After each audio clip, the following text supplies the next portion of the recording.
Where does it fountain? We gotta go. We'll come back.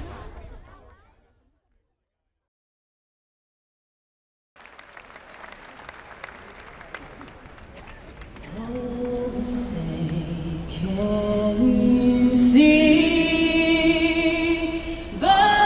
Les conventions dans la vie politique américaine ont représenté deux choses.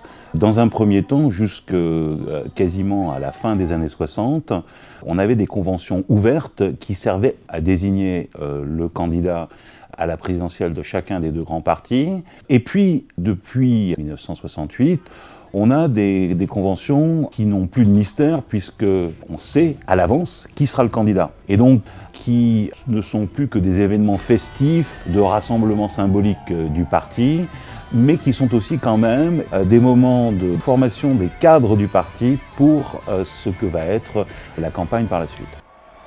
Idaho, you have 27 votes. How do you cast your votes? Madam Secretary, the state of Idaho, the gem state, where we have the most mountain peaks of any state.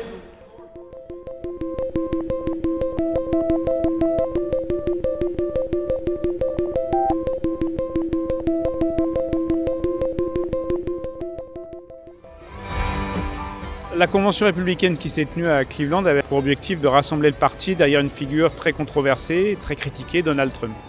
Il a pu y parvenir parce que ses adversaires ou ses critiques à l'intérieur du parti, que ce soit les anciens présidents ou les candidats de 2008-2012, ne sont pas venus à Cleveland.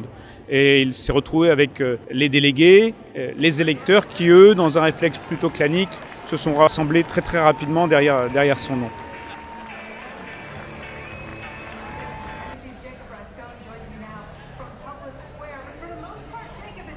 On attendait des manifestations de protestation à Cleveland et finalement il n'y en a pas eu.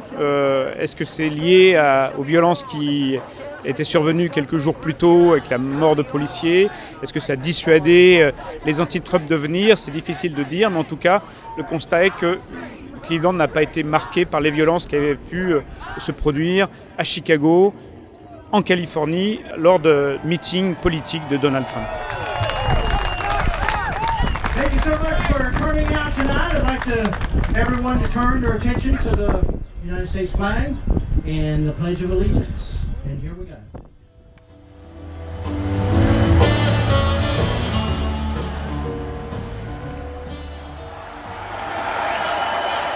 Thank you very much.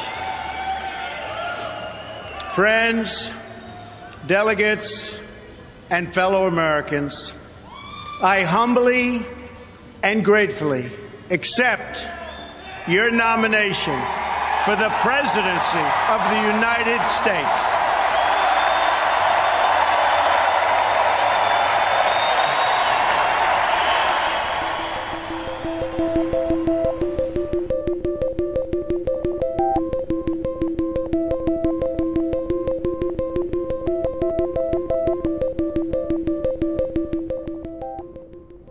La Convention démocrate, comme la Convention républicaine, avait pour objectif de rassembler le parti derrière la candidate Hillary Clinton.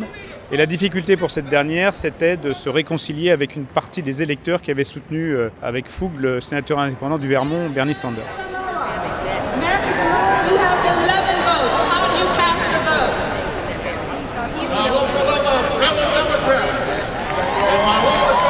Les supporters de Bernie Sanders ont donné de la voix dans les rues de Philadelphie, se sont fait entendre à l'intérieur du centre de la Convention. Et il a fallu un appel du sénateur du Vermont, un appel à l'unité, pour que finalement un début d'apaisement revienne au sein du Parti démocrate.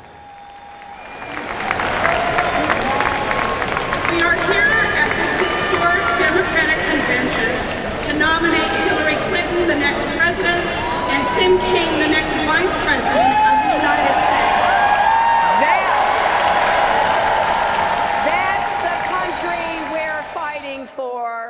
That's the future we're working toward. And so, my friends, it is with humility, determination, and boundless confidence in America's promise that I accept your nomination for President of the United States.